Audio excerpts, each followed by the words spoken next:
Thank you, Ben. Good morning, everyone. Good morning. Welcome to First Spiritualist Church. I know that we're set up a little differently today. It's our casual Sunday. No, it's because we have our psychic fair afterwards today from 1 to 4. So this is a better setup for that. Yeah. So we're going to start off with a meditation. So I invite you to get comfortable in your seats.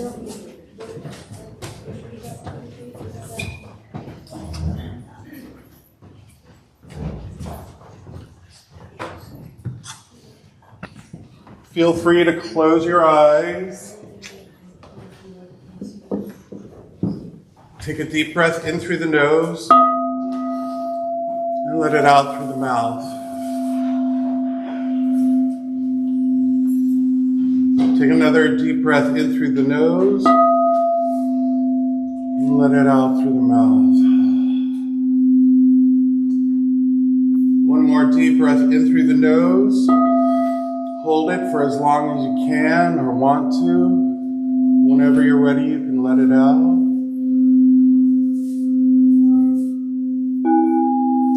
And then just focus on your breathing in and out normally.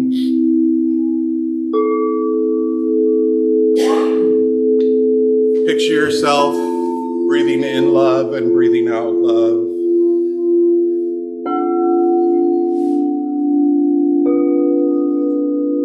Allow your body to relax.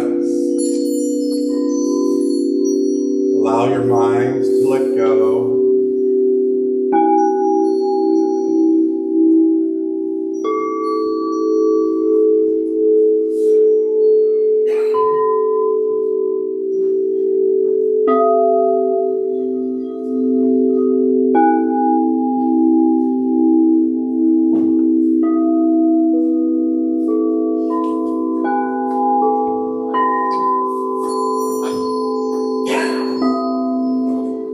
Picture yourself walking down a path in the forest. Get connected to the earth below your feet.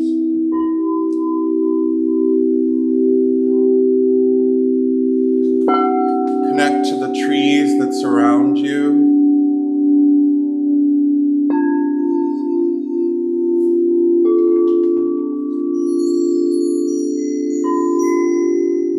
Connect to any creatures that are in there, any fae. See the sunlight coming through the leaves.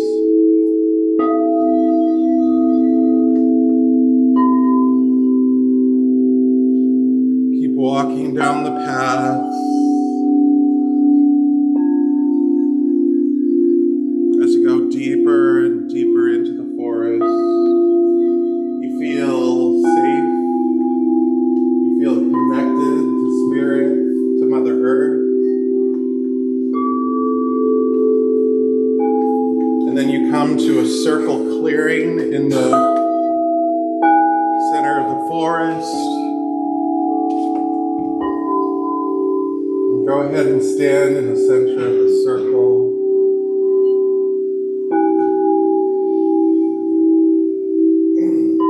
As you're in there, a glowing white orb comes into frame.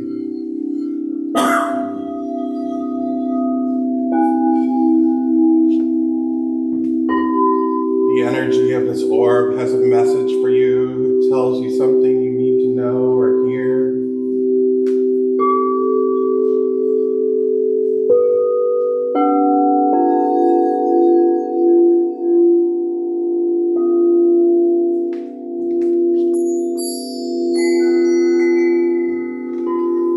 Thank the energy. Watch it fly off into the sky, into the sunlight.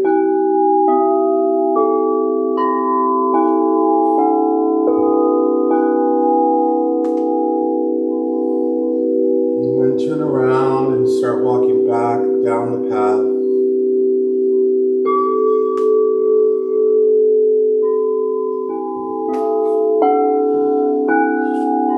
Walking out of the forest.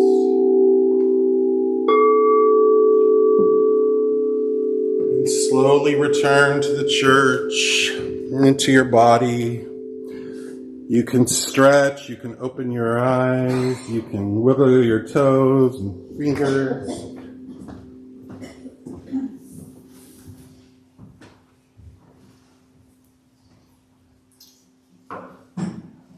Welcome back. All right, go ahead and grab one of your songbooks. We're going to turn to page 15. We're going to sing Good, Good Father.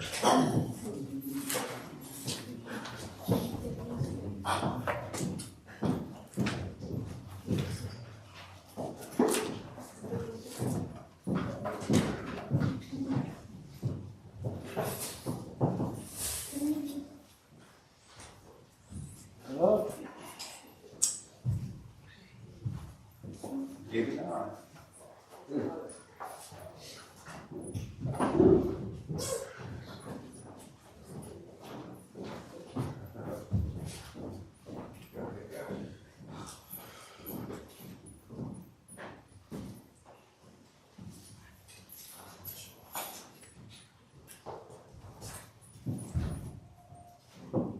Wow.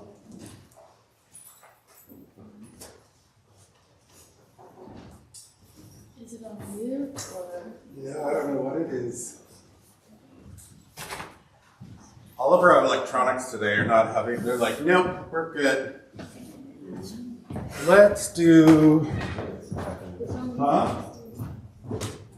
Let's do this.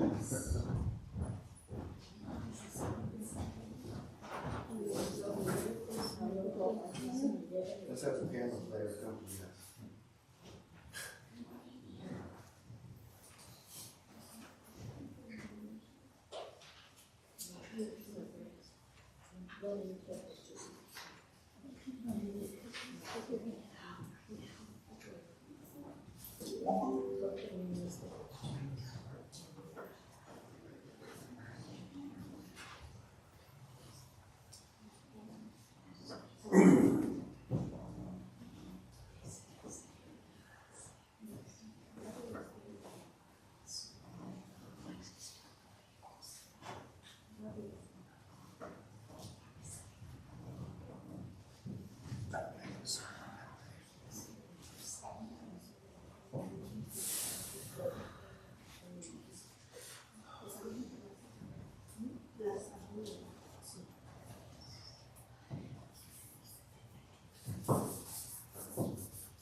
Winter Wonderland.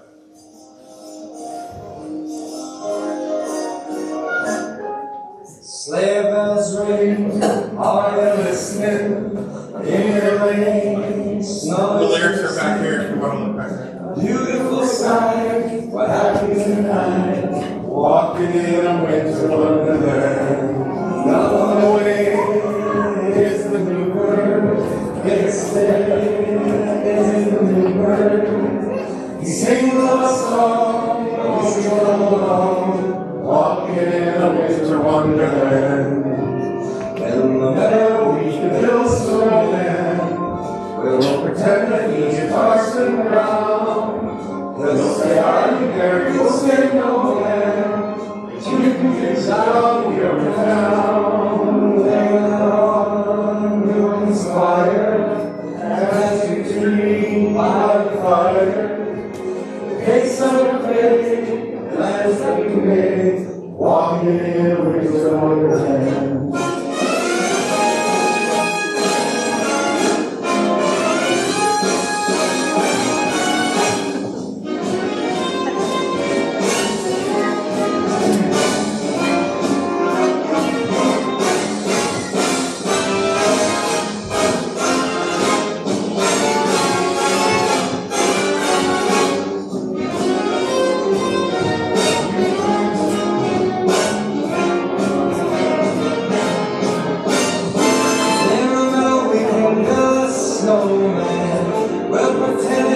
Parson Brown. We'll say, no man.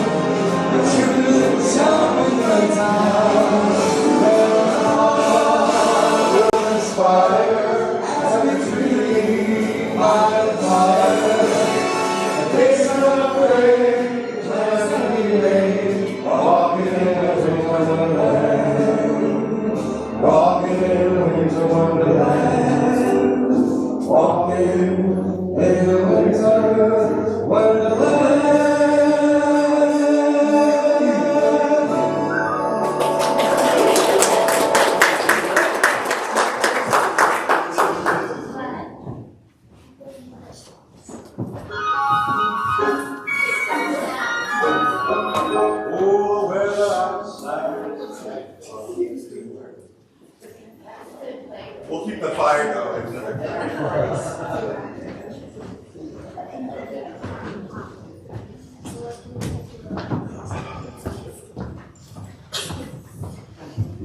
Creative problem solving. That's life. That's life. Yeah. So, well, today's speaker is Douglas Barker.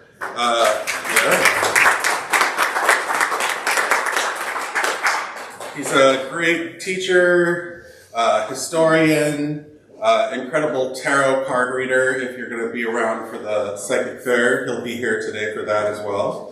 So, and I'm sure he'll say something about himself as well. But please welcome Douglas Barker.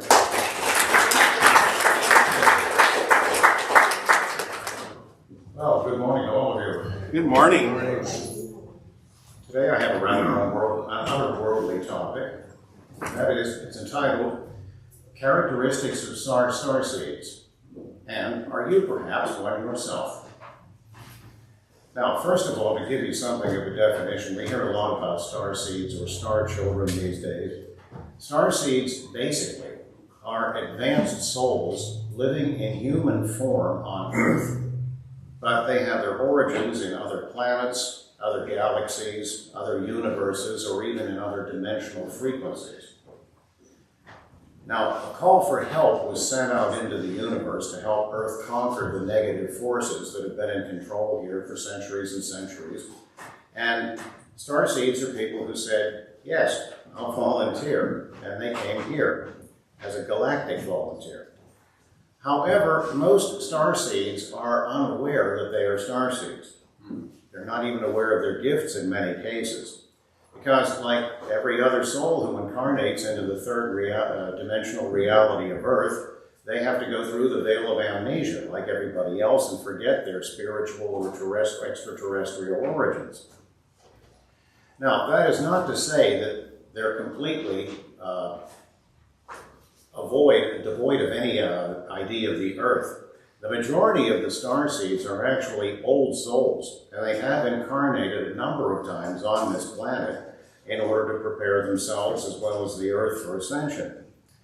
But they won't remember their grand mission until after they have had their awakening. And this awakening can be something sudden or it can be gradual, but it always involves a temporary dark night of the soul, period of depression and chaos, until they arise from the ashes and awaken. I had trouble with the idea of star seeds because I was talking to a fellow in Sedona once years ago who had written a book on what I suppose you'd call cosmic history or occult history. And I said, well, supposedly, according to the modern beliefs, everybody on Earth is a star seed. We all came originally from planets around the star Vega in the constellation of Lyra, the Lyre. And he said, well, that's true, but we come to Earth and some people remember those extraterrestrial origins more than others. And it seems that what happens is that they come and they have incarnations on Earth, but they also often go back to a kind of a home planet. And that, to them, is what they really think of as home. Now, most of the star seeds on Earth, they come from a wide variety of different other extraterrestrial places. But most of the ones you have on Earth today come either from the Pleiades, Orion, Sirius, Arcturus, Lyra, or the Andromeda Galaxy, which is the galaxy closest to our own Milky Way galaxy. The total number of them on Earth incarnate at this point has been given by some sources as about 200 million, with Pleiadians being the biggest group. They comprise about 75 million. Now, there are also thought to be 3 different groups of star seeds based in part on the number of incarnations that they've actually had on this planet. Old soul star seeds have had many incarnations from as far back as Atlantean times. Ordinary star seeds, which is the majority of those presently incarnate, began incarnating on Earth in post-Atlantean times. And then there are also new soul star seeds, which include such people as indigo, crystal, and rainbow children. They're often in their first incarnation on this planet. Consequently, they find life shocking and difficult. Crystal children especially may consequently have a hard time making their way in life. Rainbow children may start speaking later than other children do, and sometimes for this reason they're wrongly diagnosed as autistic. Now, although starseeds come from a variety of different worlds, and they do differ from each other, in general, they have many traits in common. And that's what I'm going to go into now. Not all of these will apply to every starseed naturally. They're often tall and slender and have a kind of quote-unquote Nordic look. Their faces and necks are often long and narrow. The skull may be somewhat elongated, possibly in order to hold a larger brain. They have high immunity and they recover quickly from illnesses. They may appear younger than their chronological age, and they often have greater longevity than other humans, partly due to the fact that they usually have healthier lifestyles. Their eyes are full of wisdom and are often large, round, and unusual looking, with a lighter color. The iris of the eye, the colored part, often looks like it's textured in some way. Their hair often shows a reddish tint in sunlight. They have a tendency to bruise easily without knowing what the cause is. They also might have unusual shaped birthmarks. They can suffer from chronic sinusitis. They may be night owls, enjoying the peace of the night. They're also highly sensitive, and they can easily feel overwhelmed and drained, especially Pleiadians, when they're in places where there are a lot of people and intense stimuli. For example, large shopping malls, loud parties, clubs, or networking events. They're quite sensitive to things that are frightening or violent, especially films and video games, and they often make a point of avoiding them. They may also be very sensitive to stimulants. Their sensitivity may make them prone to substance abuse. They've always felt as if they don't really belong here. They find it difficult to fit into groups of people. They may feel kind of lonely when they're at school or at work. They find that they often have very little in common with most people, and they don't understand their tastes or their motivations. Usually, they have only a few close friends with whom they can relate deeply, and they can be very choosy about whom they spend their time with. They may be somewhat socially awkward and more observers than participants. They dislike gossip, and they're bored stiff by small talk. They're often reluctant to involve themselves in certain human institutions, which they find incomprehensible. Also, they're very careful because they don't want to get themselves entangled in karmic situations that would cause them to have to incarnate here again.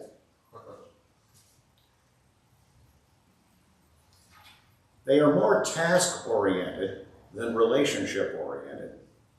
Now, on their home planets, the typical Earth-type relationship, romantic, sexual, intended to result in a contractual marriage and pregnancy and last for life, that sort of thing may not exist on their planet. Consequently, they may never marry, or if they do, they may do so later in life.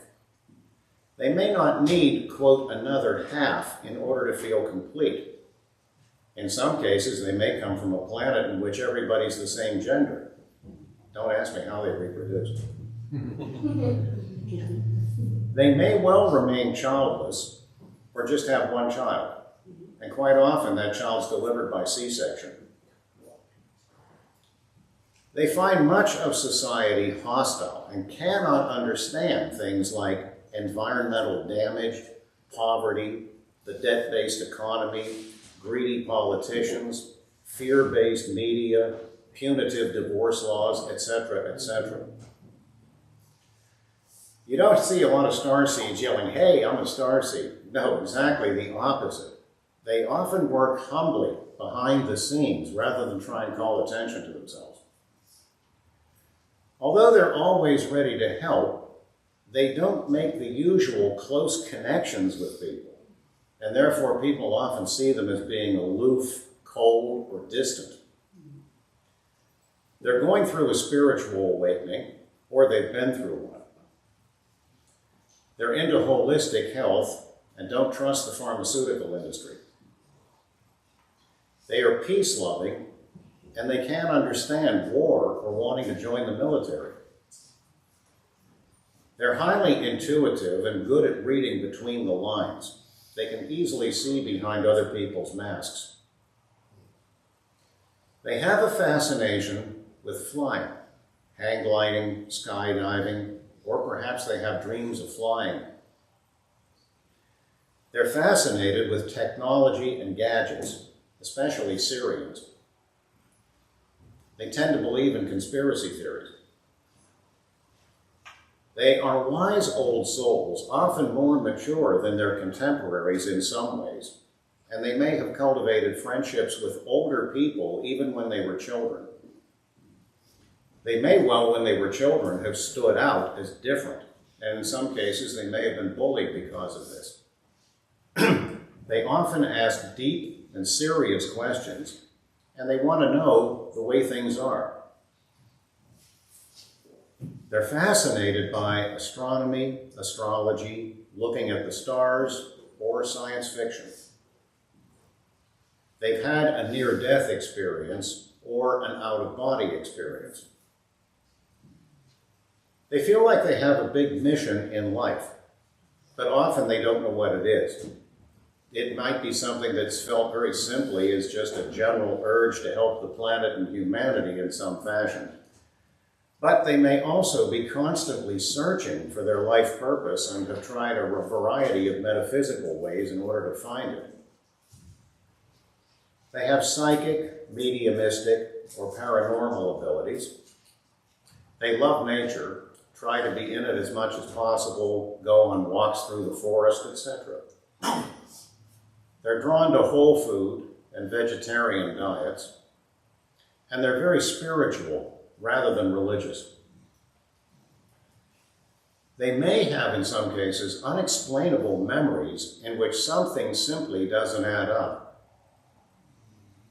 They love animals, and animals love them. Sometimes they feel homesick, even though they are at home, and long for a true home in the stars. They have dreams about aliens and spaceships, and they believe in extraterrestrials, and also that most of them are positive. Often they're attracted to reading about starseeds. Some of them even have memories of having lived on another world, and they may have seen UFOs, or even had, in some cases, an encounter with one. They are empathic, and they pick up easily on other people's emotions. They're sometimes disappointed by their physical bodies because they're dense and they're heavy and they're fragile. On their home planets, they often operated on higher dimensions. They love reading, especially spiritual books. They are much better at problem solving, especially Lyrans, than most people. They may have a lower body temperature or lower blood pressure than most people. They may also be very sensitive to extremes of temperature, cold and humid heat. They sometimes feel as if their biological parents are not their real parents and that they have another family up in the stars somewhere. They had imaginary playmates as children. They're sensitive to electronics. Appliances might break around them, lights flicker, things like that. They believe in reincarnation and in karma and feel that they have lived many lives. Deja vu experiences are common. They are dreamers. They daydream a lot. They have big dreams for the future. They may even have lucid dreams. They have a tendency to see repeating numbers, often 1111. They're attracted to water, In fact, in many cases, their home planet may consist mainly of water. They're lone wolves by nature and spend long stretches of time alone and may even require it. This is especially true for Lyrans and Andromedans. They're highly creative and they're full of ideas for projects, art, business, etc. They enjoy being nude or barefoot and wearing non-restrictive clothing. Often they seek anonymity and dress quite plainly. Females may wear very little makeup. They're drawn to crystals. They love to travel more than the average person, and they value freedom highly, especially Andromedans.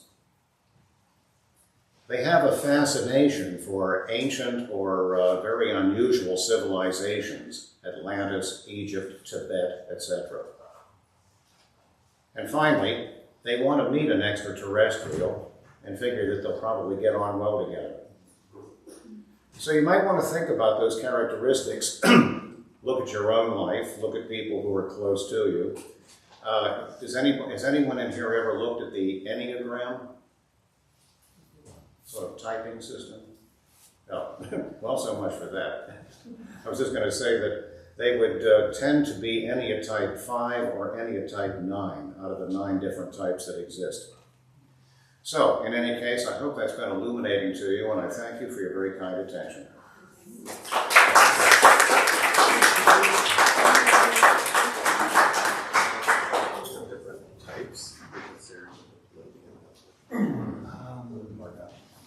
Okay.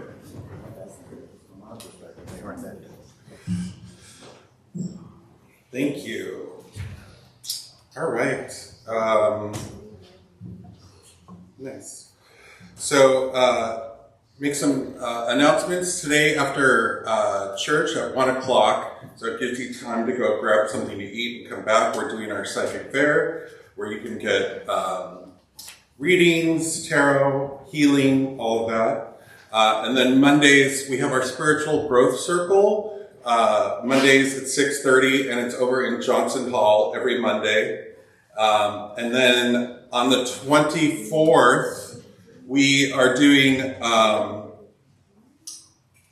potluck for Thanksgiving. So bring a side dish, and we're going to supply the turkey, and we're going to have a Thanksgiving potluck over at Johnson Hall afterwards. And then after that, I'll be teaching an apothecary workshop, teaching you how to make products so that you can make products using essential oils for people for Christmas. So I'll give you a booklet on how to do all of that, but you'll go home with a product as well. And then spiritual healing class, going over the tools of healing, like crystals, essential oils, sound healing, all of that is going to start on January 15th. So, all right. It's now time for a love offering or donation.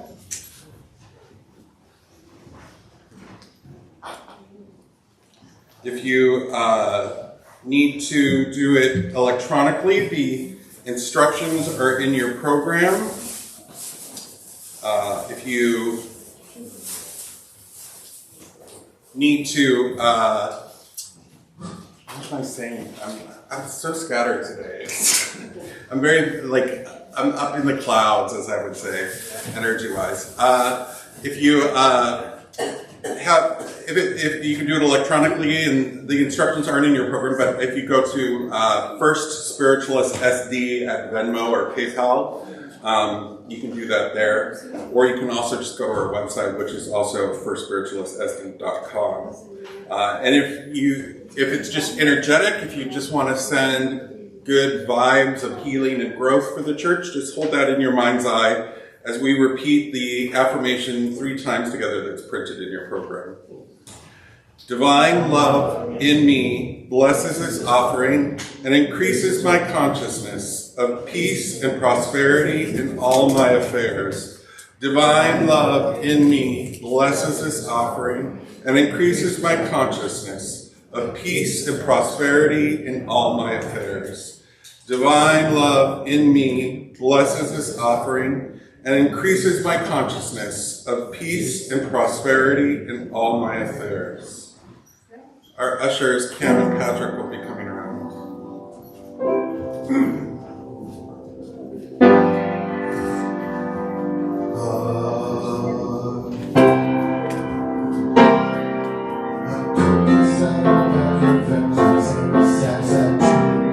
Thanksgiving is on, we can soon.